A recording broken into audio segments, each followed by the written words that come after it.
Okay. Deebi'e. Dhiifama guddaa balbala akka hamaanatti rukutanii jennaan saniif deemee jedheen. Anyway, yaada kiyya isinii deebi'ee jedha. Biyya alaa kana keessatti nama har'a buletu bilisummaa haasa'ee jedha. So kanaafuu warroota kana dandamachiisuu fi maal godhuu qabnaa kan jedhu dhaamsi kiyyaa Oromoo biyya alaa jirtanii beektotaa fi warra miidiyaa warra liidarii jirtanii hundaafiyyuu jechuudha. Gabaabseen dubbadhee jira. Duraan dursee har'a sa'aatii 6 akka sa'aatii DC yookiin ammoo sa'aatii 3 akka sa'aatii Kaalifoorniyaatti sagantaa zuumii qopheessinee jirra. Maa yoo jettanii wanni nu goonu target ta'uu qaba. Because humna unlimited hin qabnu, humni keenya bal'aa waan guddaa waan ta'inii fi gariin keenya dalagnaa, gariin keenya ijoollee guddisnaa, gariin keenya dhukkubsannaa waa hedduu waan rakkoo jiruuf dalagaa strategically waan ta'e godhuu qabna. Community walgahii irratti illee waan hirmaadhuu fi namni sirriitti ibsee gaafiif deebittiin deebisee jedha. Saniin dura ammoo walgahii irratti warra hirmaachuu hin dandeenyeef dhaamsi kun jechuudha. Duraan dursee amma sagantaa zuumii miitingii irratti information kana ollaatiin argattan jedhee yaada qaba. Duratti kana ilaalaa jirtan nama baay'ee ammallee nama 150tu ilaalaa jirtanii make sure ollaa irratti saayin godhaa firiidha.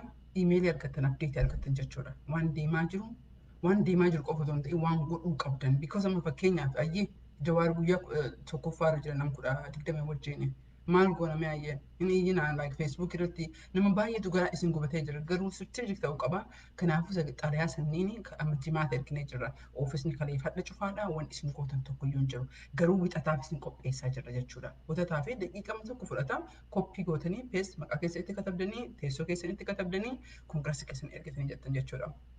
Because kongireesiin awweer yoo ta'e hiriirri itti ba'a. So guyyaa kan wixata gootanii fi tiwiitarii kaampeenii kan deemaa jiru alatti telefoona bilbiltanii kan ni marayyuu kara ollaatiin argataa jirtan jedhee abdiin qaba. Nama baay'eedha. Bakkuma feeta Oromiyaa keessa deemaa hin jiraanne saayinaap godhaa firii argatanii jedhanii tempileetii tempileetii haala yeroo irraa kan ta'e galgaluma san katabnee guyyuma san katabnee isiniif ergana jechuudha. At least sorbaayitiin argattu kaan websaayitii irra ilaalaa jirtanii jedha. Because yeroo hamtuu keessa jirra.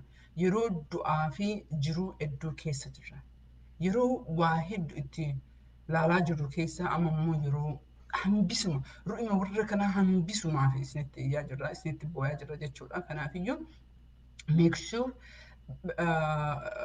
wannaa sanii template argachuu qabda. Ijoollee yoo qabaattan it is so important. Tiwiitarii itti hirmaatanii tiwiitarii alatti amma boru daqiiqaa 5 bakka boru daqiiqaa 10 fudhadhaatiin iimeelii ergaa telefoona bilbilaa. Email erga that is what you need to do. Boru ka godhuu qabdanii ka godhuu qabnu daqiiqaa 5 daqiiqaa 10 fudhadhaa oofisa bilbilaa jedha. Een oofisa kam keessatti target illee haa goonu jettani. Kongireesiin martinuu senatarii ta'ee reprezentaatiivii ta'ee tempileetii akkam yoo bilbiltan maal jettan yoo katabdan maal jettan ka jedhu kun qophaa'ee jira already ollaa irratti ilaaluu hin dandeettani barruun biraallee namni biraallee babbaasa jedhee abdiin qaba. Yookaan ammoo yoo dandeettani namni yeroo qabu yoo jiraate ka godhuu qabdanii warra foreign affairs dhimma biyya alaa jiru irratti jira namoota sigalee kara senatiitii fi kara reprezentaatiivii haawusiidhaan illee irra jiru kanneen specifically iimeelii jalaa kaa'e nuti kan godhaa jirutu jira sagantaa kaawwanne ka torbee itti deebi'ee jira jechuudha. Ammaa fi ka hadda walgahii irratti himuuf deemnu template isin mul'isee jedha maaltu deemaa jira kan jedhu kan garee asirratti hin dubbanne akka gaafiif deebiitiif illee akka itti hirmaatan namoota kuma hedduudha meeling listii irra kan jiru hunda keessaniifiyyuu zuumii linkiin sun ergameefii jira. Warra zuumii linkii hin argamini yookiin akka websaayitii I don't know mee ollatti katabaati info at ollaa ijoolleen akka isinii deebistu yookiin ammoo Facebook marra keenya akka itti hirmaattan goone jenna. It is very important. At least jibbaata du'aa himimmaantu bu'aa akka hin taanee fi please waan kana irratti hirmaadhaa guddaa isiniin jedha. Kan immoo warra waa barreessu beektota Oromoo kanaa fi rakkoo jiru kana miidiyaa adda addaatiif katabuu qabna. Afaan adda addaatiin afaan Jarmaniis ta'ee afaan Raashiyaatis ta'ee afaan Ingiliffaatis beektonni keenya barreessan wanni deemaa jiru rakkoon biyya Itoophiyaa ammatti diin keenya tokkoof tokko suni mootummaa Abiyyi fi Abiyyi. Diin keenya kana tokko quba nama biraatti qabnee osoo hin ta'in kana clearly goonee akka addunyaan dhageettu godhuudha. Suni beektotaaf jechuudha. from wixata imeelii erginaa jennee jala wixata baruu kibxata hiriiratu jira. Hiriira kana eessaa isa baatanii kajoo kanallee jala itti mari'achuu qabdanii jechuudha. Fakkeenyaaf warra DC rakkoon amma gaafa Januwaarii 6 balaan ka'e naannoon hedduu walgahiirran ture hadhallee naannoon hedduu akka malee cufamee jira akka durii sanii miti jedhanii so hopefully warra sagantaa kana qopheessu warra DC warra jiranii is my hope laalaniitiin eessa dhaquu qaban kan jedhu suggestion kenna obviously White House State Departmentidha. Kanarratti isin dura baay'ee godhanii beekumsa guddaa irraa qabanii garuu waan amma Januwaarii 6 xiqqoo rakkoo waa uumamee jiruuf kanarratti yaada ibsa goonaa fi nutillee jala deemnee anillee gara deemnee hin goonaa. Miidiyaa adda addaallee akka achirratti argaman affeerraa adda addaallee ergaa fi jirra kan dhufanii kaane kan biraati. Kan garuu ammoo bakka jirru maratti warri magaalaa keenyatti bahaa jirru kuni laala yoo dandeettani hiriira kana deemaatiin achi dhaqa hanga warra subbaa akka ta'utti hanga warra subbaa godhutti achi obsaa isiniin jenna.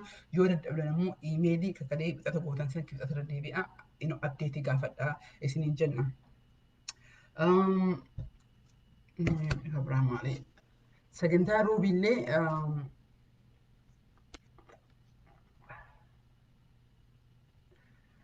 kamisa roobii dabree jedhamaa fi kamisa qopheessaa jirru sagantaa warra biriifingii mootummoota kennaa warra jaraaf dalagu kan jirru qopheessaa jirra. So warroonni amma fakkeenyaaf warra akka Portland wajjin waan dalagnuuf senatoroota isaanii irratti illee wargee jalaarratti waan mara'ee jiruuf mee san fayyadamee yoo jedhu amma Portland Oromoo communitiin yoo warra kana wal qunnamee jedhu kana godhaa kan jedhu xalayaa qopheessinee jirra isiniin jennee xalayaa san fudhatanii abdeet godhaniitu kabraallee erguu hin danda'anii garuu walgahii kamisaa irratti ammoo booda isaa booda walgahii irratti diiteelii isinii kennee jirra akka reprezentaatiivii dalagtoonni jiraa jechuudha warra dhimma kana ilaalu itti haa hirmaatanii haa beekanii sagantaa kana qopheessineetiin rakkoo jiru himuu qabna jechuudha.